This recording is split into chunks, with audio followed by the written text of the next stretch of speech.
Na Waadventista nao wamekuwa wagumu, wanafundishwa kila mwaka, na ndoa zao haziponi wengine.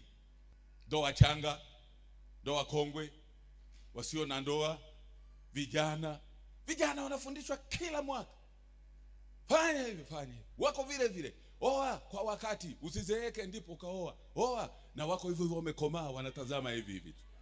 Kama kuna waliokomaa hapa Nyamongo, baada ya kuondoka hapa wafungiwe ndoa na biha wote. Unaona wasichana walivyochoka kukaa peke yao.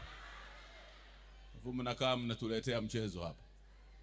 Wewe uko mzima, una afya, Mungu amekulinda pamoja na pepo zote, maradhi, ajali za nchi kavu, za majini, za angani, kila mahali Bwana amekulinda. Ndio wakati wa makambi wakuja na sadaka, tena sio sadaka ya kushitukiza.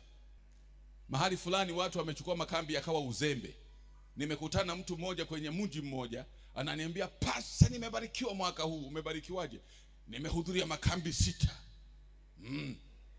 Yaani nilipoisha hili nikaenda jingine, nilipoisha hili nienda mbingu, nienda." Nikamwambia, "Umebarikiwa, umelaaniwa wewe. Kambi ni moja. Watoto wanakula nini mwezi mzima unaenda kambi? Mungu hajui cha kufanya?" Na nimewaambia wote wanaokaa kwenye miji yote makambi wafanye majuma mawili.